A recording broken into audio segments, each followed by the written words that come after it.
On today's show, the Cavs head out on their final West Coast trip of the year. They take on the Clippers, Kings, Suns, Jazz, and Blazers. We'll dive into a couple of those opponents and so much more on today's edition of Locked On Cavs.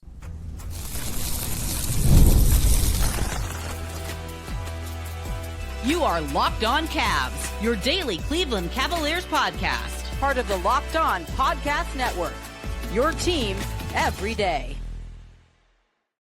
What's up, everybody? My name is Danny Cunningham. You might know me from my time covering the Cleveland Cavaliers, places like my Substack, The Inside Shot, Cleveland Magazine, 92.3 The Fan, and a number of other stops along the way. I want to say thank you to you for making Locked On Cavs your first listen today and every day. You can find the show anywhere you get your podcasts, Apple, Spotify, anywhere else. Drop us a 5-star rating. Leave us a nice review.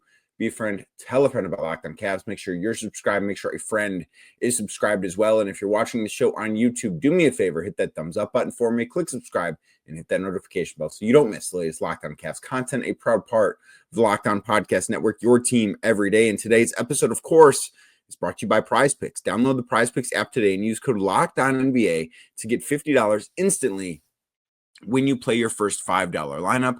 PrizePicks, run your game. The Cavs are on their second and final West Coast trip of the year. They're almost done with Western Conference opponents. They have a few more home games plus an away game in San Antonio that they still have to tackle after this trip.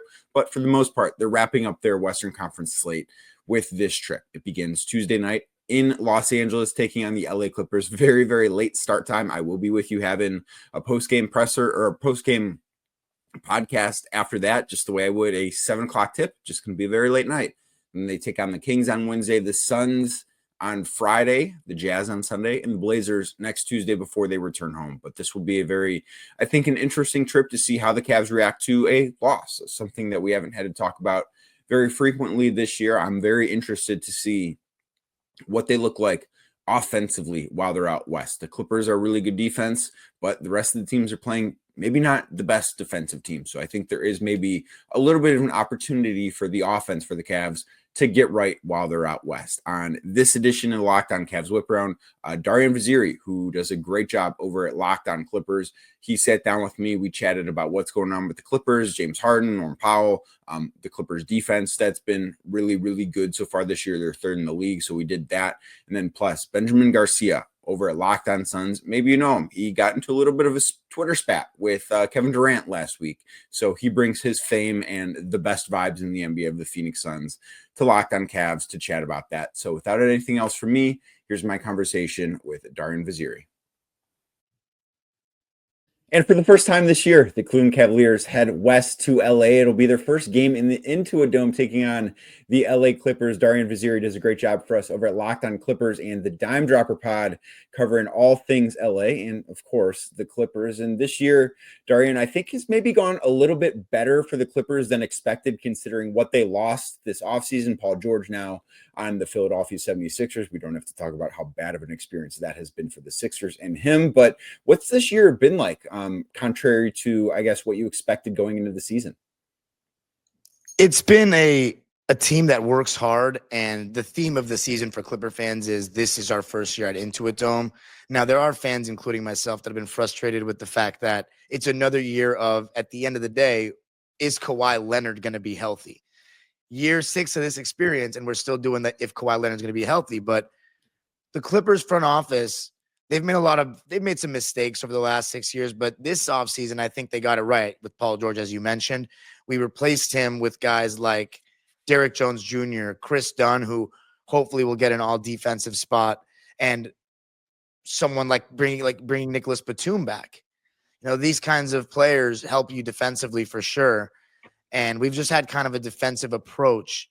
And by the way, sorry I say we. I'm just like Nick says I can be a fan, so like he that's the way the Clipper fans like it. But I know some other team. Whenever I go on other team shows, they call me out for that. But no, I'm a fan. Like I embrace it. But we do a good job defensively. So it's been a pleasant surprise. And James Harden, the load he's been able to carry, given his age, you know, he's obviously a great floor raiser when we talk about the historic one-man offenses in basketball. But even at his age, to get good shots all the time has been amazing. And Norman Powell, I don't know about, it is kind of a breakout season, but he's 30, like 31 years old. but it's just kind of his best season of his career, given the role he's had and the experience that he's had being a champion with Toronto and being on these different teams and being a sixth man the last couple of seasons. This is the best season he's ever had in his NBA career. And it's also the best season that Ivica Zubac has ever had in his career. He's, I think, been flirting with a top 5 center in the league conversation. No, maybe top 7 or 8, but he's right in that discussion. He's been progressing every year. And between Norm, Zoo, and Harden and a great defensive supporting cast and a great coaching staff, Clippers are in the conversation for a playoff spot this year, which is a pleasant surprise given Kawhi is going to miss majority of the season. Right. So before the game against the Cavs, they are 38-30. They are in 8th place in the West. They are the number 3 defense. And there's a lot to follow up on there from what you saw. But I think consistently throughout the year, the Clippers have been one of the best defensive teams in basketball. And that's been the way that has been their calling card. And James Harden's been great. And we'll talk about him in a second. But what have you seen from them defensively that has really made that unit work? It always, in today's NBA, for me, starts with a great on-ball point of attack defender, guys that can take the toughest assignments because there's, so many great guards in the league. And with the spacing that every team seems to have, guarding pick and rolls is so difficult now. You need guys that are going to really fight through screens. And Chris Dunn and Derrick Jones Jr. have just been phenomenal. Like, I don't even know how else to say it. Especially Chris Dunn. The thing about defense to me, Danny, is it's so tough because I think there are plenty of decent defensive metrics out there, but I don't think you can really fully understand how good a defender someone is. So you watch all the games and see if they know their assignment, what the scheme of the team is, and how often they make positive defensive plays. So it's hard for me to determine, as a guy that watches the Clippers every night, how much better has Chris Dunn been defensively than, say, a Dyson Daniels in Atlanta, But I will say that if there have been 10 or more better defenders than Chris Dunn in the NBA this season, I'd be really shocked. He's so active. He has incredible hands. Derrick Jones Jr., he looks like he's taller than 6'6" or 6'7" that he is because his arms are so long, but he's really like 6'6", 6'5". I stood next to him for the first time last week, and I truly believe he's no taller than 6'6". With shoes off, maybe 6'5", but he's got such long arms and he's so athletic. The ground that he makes up is awesome. And then Ivica Zubac protecting the rim. We basically are a drop coverage heavy team in terms of what we do scheme wise. He's a rim to turn and a half. So and he's been that way, but finally you have good point of attack defense plus Ivica Zubac. And he's never really had a great combo, a great point of attack defense in front of him with Kawhi Leonard and Paul George on this team. You bring up the defense, and this is, I guess, kind of deviating from a Clipper specific thing, but you bring up how to judge whether a perimeter, how good a perimeter defender is. And you brought up Dyson Daniels. I think this is perfect because, he's gotten a little bit of defensive player of the year buzz and Chris Dunn hasn't. I don't know that Chris Dunn's going to play 20 plus minutes in as many games as he needs to for that award, which I do think is an unfortunate thing because he's been fantastic. But I often look at, okay, well, what does the team look like? And for me, Dyson Daniels racks up so many steals and that's awesome and great for him, but also the Hawks are 18th defensively. It is hard for me to say, yeah, that guy belongs in that conversation, but his team isn't good defensively. And I get it. Some of it is a product of your environment, but with Chris Dunn, the fact that he's really good and the Clippers are third, I just think that kind of speaks to exactly how good he is. I think team success matters when you talk about individual defenders. Yeah, I totally agree. And I also want to give a shout out because I'd be doing him a disservice. Jeff Van Gundy, he's been out of the coaching game for a minute, but how animated and how committed he is to get the best defensive version of this team every single game is really inspiring. Honestly, for someone who coaches youth basketball, and I always start with defensive stuff because it's just so not the norm these days. I just have so much admiration for that. There's a clear passion that he has in defense. And I think as NBA fans, we put so much on the head coach, in my opinion, unnecessarily when it's such a player sport more than any other sport. But these assistant coaches, they just don't get the credit they deserve and how frequently they're involved in the big decisions that go on with teams. So Jeff Van Gundy is also a huge part of it because when you really look at the Clippers team, the big additions are Derrick Jones Jr. and Chris Dunn. I love Nico Batum, but in the first 41 to 50 games of this season, he was not cracking over 20 minutes consistently. And I was wondering why. And I think they've been kind of trying to pace him because you remember he played in the Olympics. He's had a lot of mileage. And now you're starting to see he's been getting minutes and starting with Kawhi out and Derrick Jones Jr. out. So he's been playing better lately as well, but it really comes down to Derrick Jones Jr. and Chris Dunn, honestly.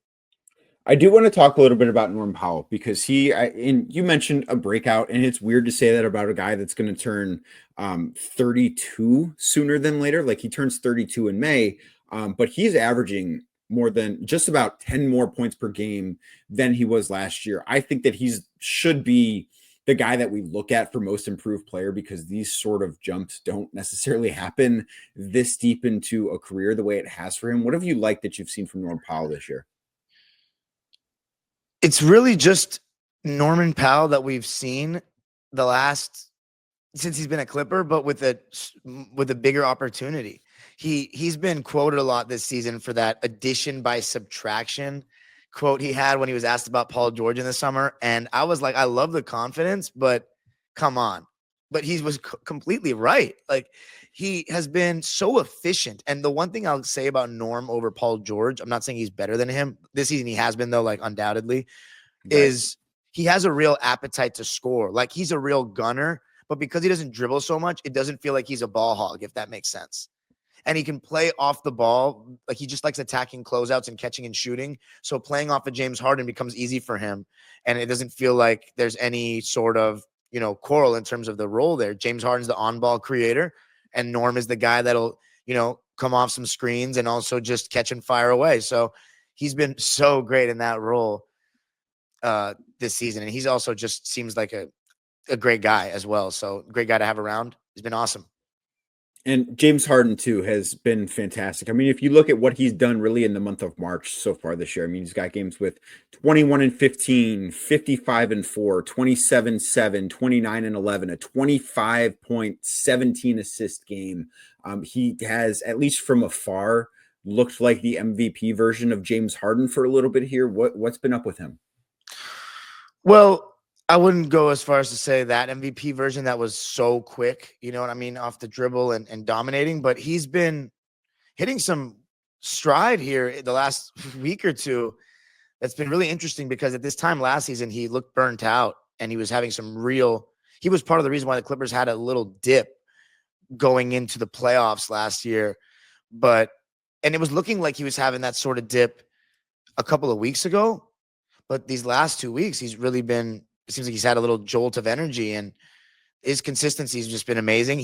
One thing about James Harden is he's available and he always wants to play, and he still has that 3-point shooting ability. And his first step is still, while not what it was pre like hamstring injuries in Brooklyn, it's still really solid relative to other NBA players, even at his age. And it's because, teams still respect that step back three so much. And the amount of fouls that he gets on those threes is actually insane. Like it's so frustrating when he's not on your team.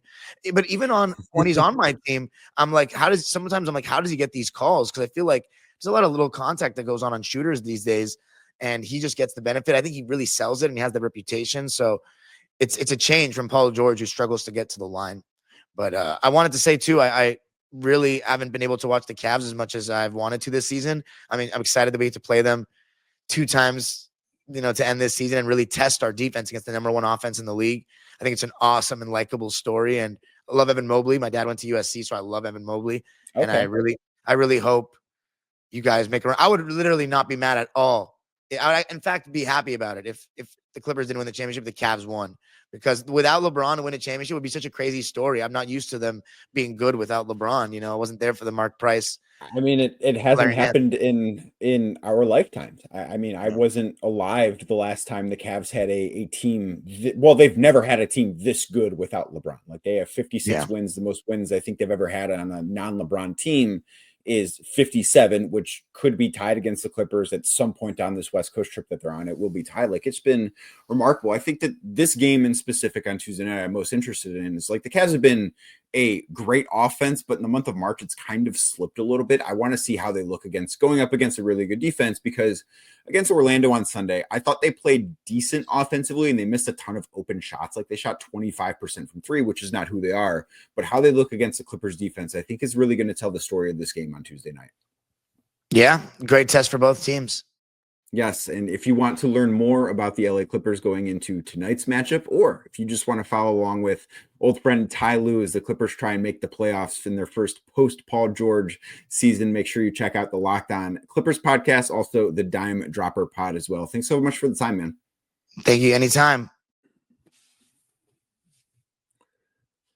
Today's show is brought to you by Hungry Root. When it comes to grocery shopping and meal planning, this ongoing problem might persist. Maybe you don't have time. You could be really busy like I am with work, life, trying to eat healthier, trying to get in better shape. Like I think a lot of people, certainly myself among those, are trying to do. And you can constantly feel stressed out by the entire process. Maybe you go to the grocery store, buy the things you don't need. We can all be attracted to the things that maybe aren't the best for you at the grocery store. And then you end up with no time to actually cook the things that you do need and that you do want, but you don't have the time to do it. Sticking to the health goals, well, good luck there. Everything can change for you, though, with Hungry Root, because it is a game changer and it's the easiest way to eat healthy without all the stress. With Hungry Root, it's like having a personal shopper and a nutritionist all in one. They take care of the grocery shopping, recommending meals and groceries based on your tastes and health goals. From anti-inflammatory to high protein and gluten-free options, the best part of Hungry Root, every meal ready in 15 minutes or less. Quick, healthy meals that actually taste great, all delivered straight to your door. It's been a huge time saver and can make eating healthy so much simpler. So Hungry Root is going to be something you love. For a limited time, get 40% off your first box and a free item in every box for life. Just go to hungryroot.com/LockedOnNBA and use the code LockedOnNBA. That's hungryroot.com/LockedOnNBA, code LockedOnNBA, to get 40% off your first box and a free item of your choice for life. hungryroot.com/LockedOnNBA, code LockedOnNBA. Don't miss out. Today's show is also brought to you by Monarch Money. You ever check your bank account and wonder, where did all that money go? Between maybe dining out, online shopping, entertainment, it can be easy to lose track of your finances. Well, that's where Monarch Money comes in, because they will be your personal CFO, giving you full visibility and control over your finances. Monarch Money isn't just a budgeting app. It's a complete financial command center. You can track all your accounts, investments, and spending right in one place, so you can stop managing your money and start building your wealth.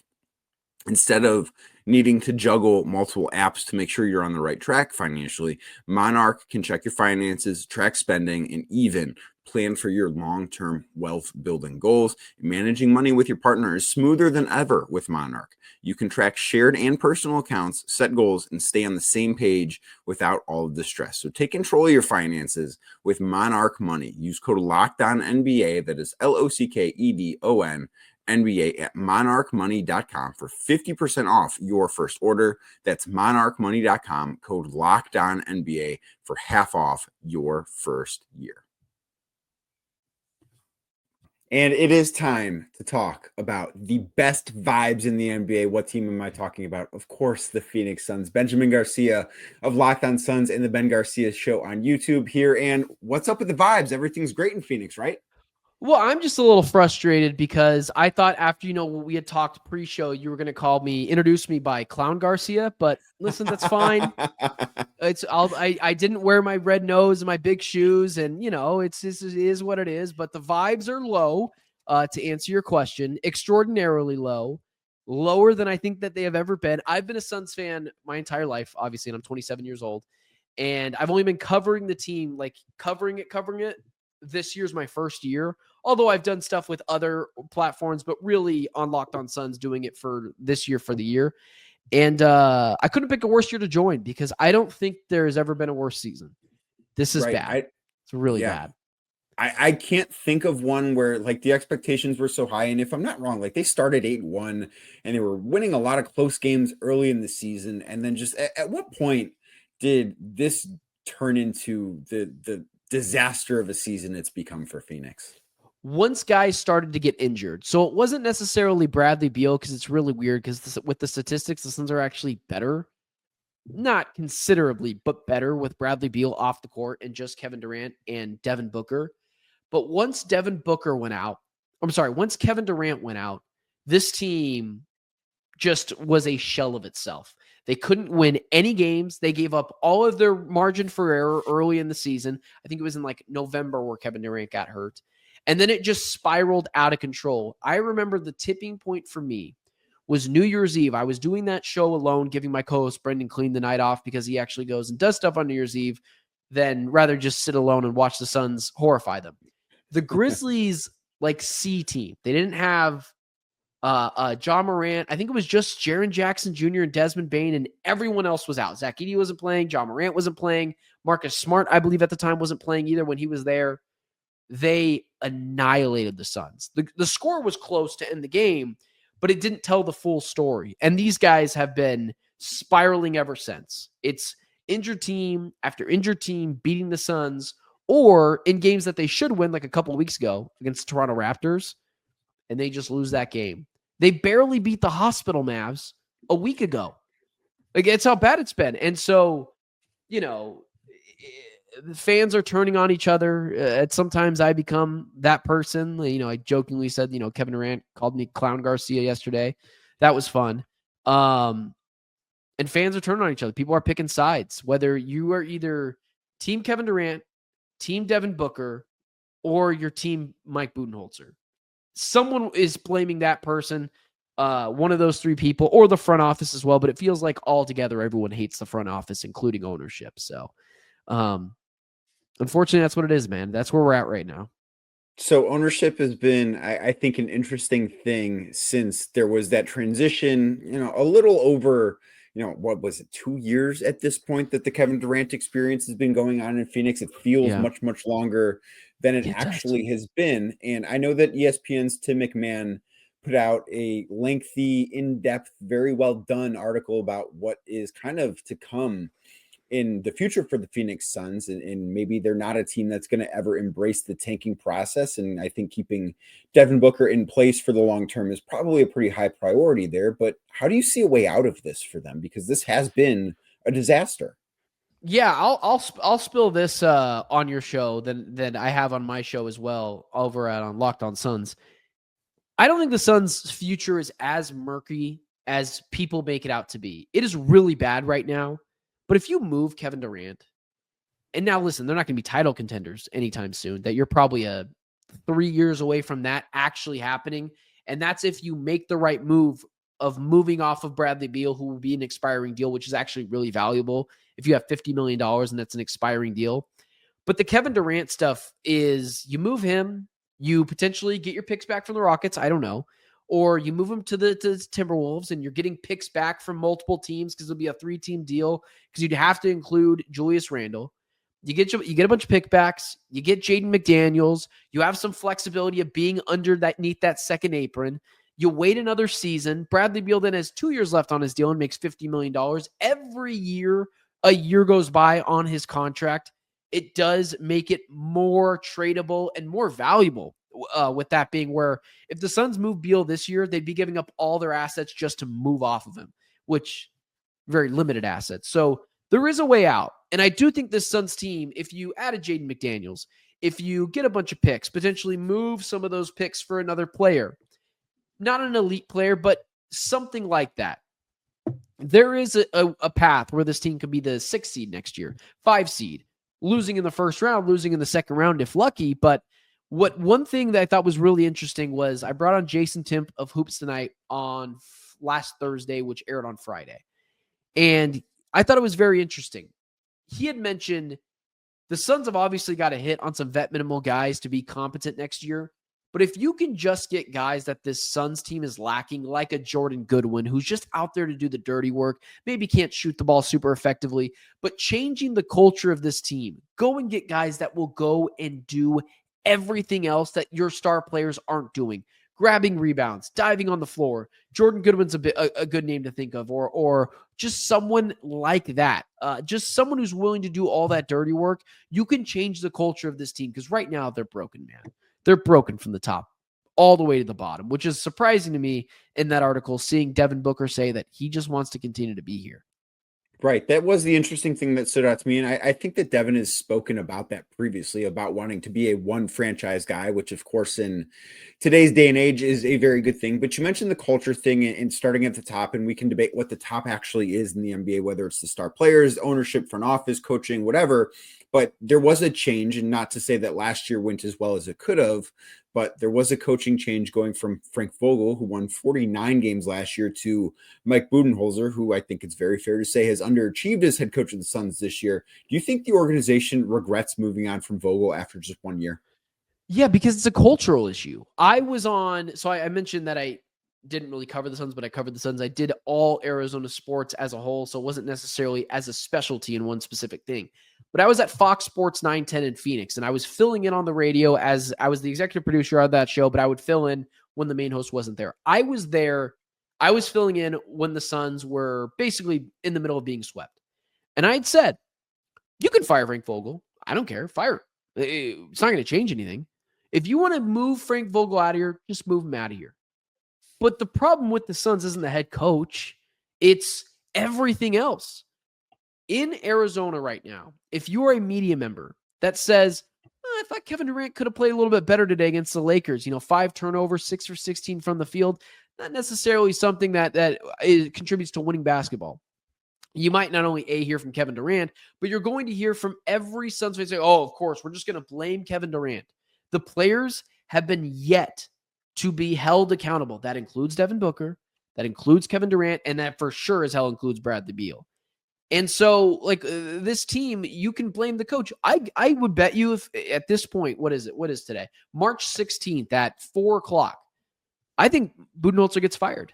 I think he gets fired. Wow. And I think it's the same issue that you're going to go through 3 head coaches in 3 years, 4 head coaches next year in 4 years. At some point, you got to look in the mirror. And it's a cultural issue, man. They've got no leader, which matters. And I think Devin Booker has lost a little bit of his edge since playing with Kevin Durant. He had something different with Chris Paul. And there's something to that, man. And that's what, obviously, I got in trouble for the other day for throwing that theory out there. I don't know if we'll call it getting in trouble, but it certainly created quite a bit of a stir. Listen, I would like to say that my friendship and his is on the rocks, but I think we're going to find our way back to each other. I think no matter what, Benjamin, you'll be okay. If you want more about the Phoenix Suns, best vibes in the NBA, check out Locked On Suns or check out the Ben Garcia show on YouTube. Benjamin, thanks so much for the time, man. Today's show also brought to you by PrizePicks. Basketball season is heating up, and there's no better way to get in on the action than with PrizePicks, the best place for daily fantasy sports. With PrizePicks, you just pick more or less on at least 2 player projections for a shot to win up to 1,000 times your cash. Real easy to use and available in over 30 states. It lets you mix and match projections across different sports too, because there's more than just basketball going on, despite what we talk about here. PrizePicks makes it simple. You can set your lineup in less than 60 seconds and stay engaged all game long. And when you win, your money hits your account in as little as 15 minutes. There's no waiting around. You'll get it quick, which is exactly what you want. And every Tuesday, that's today, PrizePicks discounts select player projections up to 25% off, giving even more value to your lineup. So download the PrizePicks app today and use code LOCKEDONNBA, that is LOCKEDON NBA, to get $50 instantly after you play your first $5 lineup. That's code LOCKEDONNBA for $50 instantly after you play your first $5 lineup. PrizePicks, run your game. The NCAA tournament is here, and so is the Bracket Breakdown. Locked On Podcast Network and Amazon Fire TV channels are teaming up to deliver NCAA tournament coverage like never before. Watch studio shows featuring former players and Locked On's local experts as they guide you through every upset, buzzer beater, and bracket matchup. Stream it all for free on Amazon Fire TV channel. Search Bracket Breakdown to see it all for free. It's your team every day.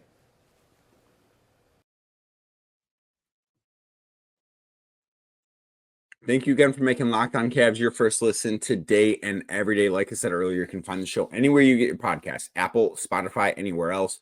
Drop us a 5-star rating. Leave us a nice review. Be a friend. Tell a friend about Locked On Cavs. And make sure you sign up for the Locked On Cavs daily newsletter, your one stop for ultimate team and league coverage delivered right to your inbox. You can sign up for free now at lockedondaily.com. That is lockedondaily.com. And start your day with the all-new free Locked On Cavs newsletter. Cavs take on the Clippers tonight in their first of 5 games out west, and then the Kings tomorrow. I will be back first thing tomorrow morning talking about the game with the Clippers. So maybe you can't stay up and watch this game. I've got you covered. I will have a complete breakdown right here at Locked On Cavs, wherever you get your podcast, and YouTube as well. And if you're watching this video as we get out of here, do me a favor, hit that thumbs up button for me, click subscribe, and hit that notification bell so you don't miss the latest Locked On Cavs content. I'll be back tomorrow.